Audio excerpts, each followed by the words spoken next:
जैसा कि आप जानते हैं कि कुछ लोकसभा क्षेत्र ऐसे हैं जहां पर अखिलेश यादव ने ऐसे प्रत्याशी को मैदान में उतार दिया है कि वहां की जनता उन्हें स्वीकार ही नहीं कर रही है। साथियों, वहां की जनता उन बसपा से आए प्रत्याशियों के लिए परेशान है। साथियों, चाहे वो मुस्लिम वोटर हो समाजवादी पार्टी के, चाहे वो यादव वोटर हो, चाहे ओबीसी हो, चाहे पिछड़ा दलित अल्पसंख्यक हो, साथियों वो परेशान है उन क्षेत्रों में कि अखिलेश यादव ने कैसे प्रत्याशियों को लाकर यहाँ पर खड़ा कर दिया। साथियों, जो पिछले 5 सालों से हमारे क्षेत्र में आए ही नहीं। साथियों, 2019 का चुनाव था, समाजवादी पार्टी और प्लस इंडिया गठबंधन का गठबंधन था। साथियों, यहाँ पर अखिलेश यादव और मायावती जी का समझौता था।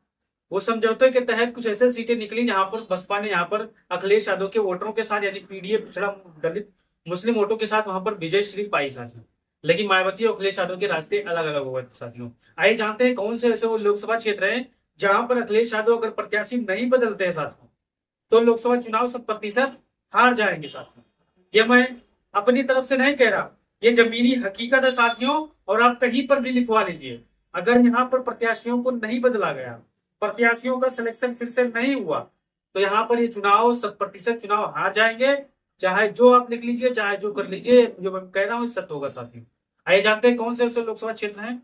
आप इस वीडियो पर पहली बार आए हूं तो इस वीडियो को लाइक करके, चैनल को सब्सक्राइब करके बेल आइकन को दबा लीजिएगा ताकि हर अपडेट आप सबको सबसे पहले मिलते हैं। साथियों, आइए जानते हैं, पहला नाम आता है मछली शहर का। साथियों, मछली शहर से बहुत से कद्दावर नेता दावेदार थे, बहुत से ऐसे नेता दावेदार थे जो सांसद भी रह चुके हैं और जमीन में जमीनी हकीकत जिनको मालूम थी। साथियों, लाख 1.5 लाख वोटों का अगर वो निर्दलीय चुनाव लड़ जाए तो वो ला सकते हैं। साथियों, इतने मजबूत नेता थे। साथियों, लेकिन अखिलेश यादव ने सबसे युवा प्रत्याशी को मैदान में लाकर खड़ा कर दिया। साथियों, तो वहां पर समाजवादी पार्टी के कार्यकर्ता, जमीनी लोग वहां पर ये कह रहे हैं कि अगर समाजवादी पार्टी ने, अखिलेश यादव ने अपना फैसला अगर नहीं बदला तो यहाँ पर जो जिताऊ सीटें हैं, जोधपुर का सटा हुआ लोकसभा क्षेत्र मछली शहर है, यहाँ पर परिणाम आपको हार का देखने को मिल सकता है। साथियों, यहाँ तो स्थिति फिलहाल ठीक है साथियों, जो मछली शहर का, क्योंकि यहाँ पर सबसे ज्यादा दीपचंद राम की चर्चा होती थी, जो कि बड़े मजबूत कैंडिडेट थे और भी थे। लेकिन अखिलेश यादव ने नौजवान प्रत्याशी को मैदान में उतार दिया है। और वहां की लोकल लोगों से जिन लोगों ने बात की, कार्यकर्ताओं ने बात की, तो वो कैमरे पे जवाब नहीं दे रहे थे। साथ में जैसे ही कैमरा बंद हुआ वो कहने लगे कि अखिलेश यादव ने प्रत्याशी तो बढ़िया उतारा है, लेकिन अब इनको 5 साल और मेहनत करने की जरूरत थी, तब इनको टिकट देते तब ये चुनाव जीत सकती थी। साथ में अखिलेश यादव की दूरदर्शी सोच है, क्या पता अखिलेश यादव इनको टेस्ट करने के लिए मैदान में उतारे हों, जनता का करंट कहाँ जा रहा है, क्या हो सकता है यहाँ पर इनको मैदान में उतारे हों, हो सकता है यहाँ पर प्रत्याशी बदल दिया जाए। साथ में तो फिलहाल ये जौनपुर लोकसभा हो गया। अब आगे चलते हैं श्रावस्ती लोकसभा के बारे में। सर, अखिलेश यादव ने 2019 के चुनाव में सपा बसपा का जो गठबंधन था उसके संयुक्त उम्मीदवार थे, साझा उम्मीदवार थे राम शिरोमणि वर्मा।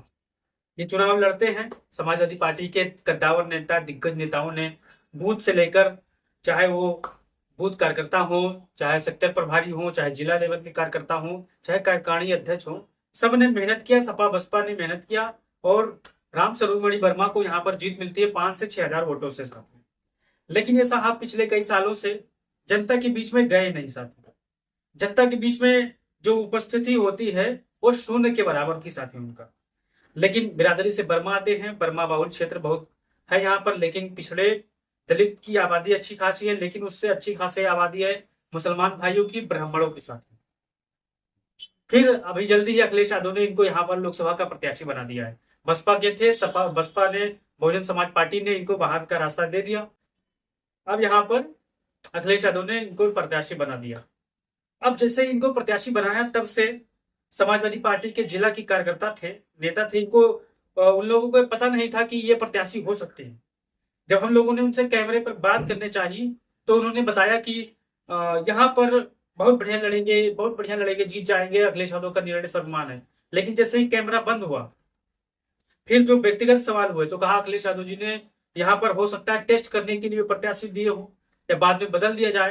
तो लोग, इनका कहना था कि अगर अखिलेश यादव यहाँ पर प्रत्याशी नहीं बदलते हैं श्रावस्ती लोकसभा में तो ये जीता जिताई सीट भारतीय जनता पार्टी जीत जाएगी। साथ में क्योंकि यहाँ पर पिछला चुनाव समाजवादी पार्टी और बसपा का गठबंधन था, 5 से 6 हजार के आसपास वोटों से ये सीट निकली थी। साथियों, अगर आप श्रावस्ती लोकसभा के होंगे, बलरामपुर के होंगे, और गैसड़ी के होंगे, तुलसीपुर के होंगे या विंध्य श्रावस्ती के होंगे, तो आपको इनके बारे में अच्छी खासी पता होगी, क्योंकि ये जनता में गए नहीं साहब। जनता में जो जाने का संकल्प होता है उसी तरह वो पहुंचे नहीं। अब जनता में अब कुछ लोग कहते थे ये बाहरी प्रत्याशी आए थे, बसपा से जीत गए, अब फिर सपा में जीतने के लिए आए हैं। तो ये हकीकत है दोस्तों, क्योंकि जो इनकी स्थिति है बहुत ही खराब है जनता में साथियों।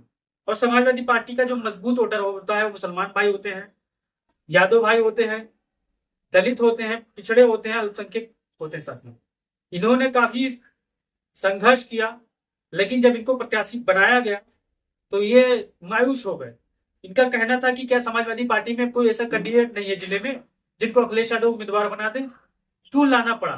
तो मेरे भाइयों, मैं दावे के साथ कह रहा हूं कि आपका विरोध जायज है और अखिलेश यादव अंतिम समय में यहाँ पर फैसला जरूर बदले, क्योंकि जो फीडबैक आ रही है, जो जिला अध्यक्ष हो चाहे जो हो जिले के, वो फीडबैक दे रहे हैं, वो अखिलेश यादव के टेबल पर पहुंच रही है साथ।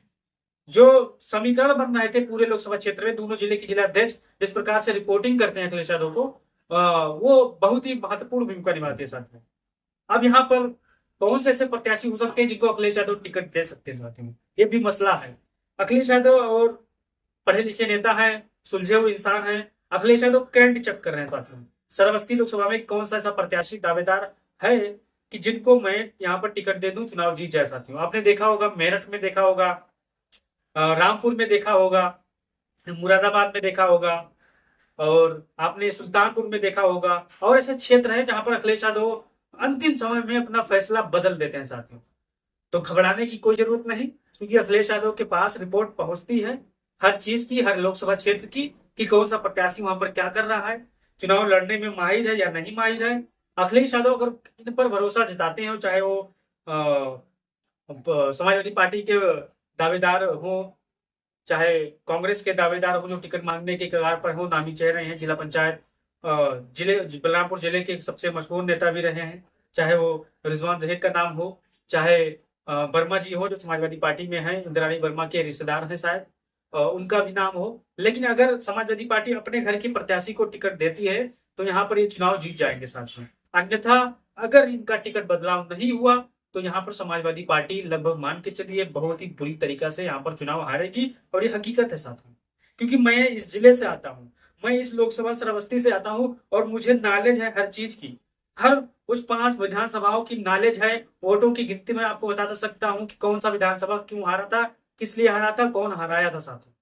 मुझे वो अनुभव है कि यहाँ पर कौन सा प्रत्याशी विजय हो सकता है और कौन सा प्रत्याशी यहाँ पर 2 से 3 लाख वोटों से चुनाव हार जाएगा, और कौन सा प्रत्याशी चुनाव फाइट कर जाएगा साथ में। अगर आप भी श्रावस्ती लोकसभा के होंगे, हमारे लोकसभा के होंगे, तो आप अपनी राय जरूर दीजिएगा, क्योंकि मुझे श्रावस्ती लोकसभा से हूँ और मुझे हर चीज पता है साथ में कि अगर शिरोमणि वर्मा जी का टिकट नहीं कटा तो समाजवादी पार्टी बहुत ही भयंकर तरीके से। हमारे साथी इस वीडियो पर अपनी राय देना चाहते हैं, इन प्रत्याशियों की राय देना चाहते हैं, और कौन से वो प्रत्याशी होंगे जिनको समाजवादी पार्टी यहाँ पर मैदान में उतारेगी। आप अपना राय जरूर दीजिएगा और इनके बारे में जरूर बताइएगा क्या ये चुनाव जीत सकते हैं श्रावस्ती लोकसभा से। अगर नहीं जीत सकते तो हाँ में बताइएगा, नहीं जीत सकते तो ना में बताइएगा साथी। और आप हमारे व्हाट्सएप नंबर पर यहाँ पर चल रही है, आप अपनी राय जरूर दे सकते हैं और वीडियो शेयर कर सकते हैं। जय हिंद, जय भारत, जय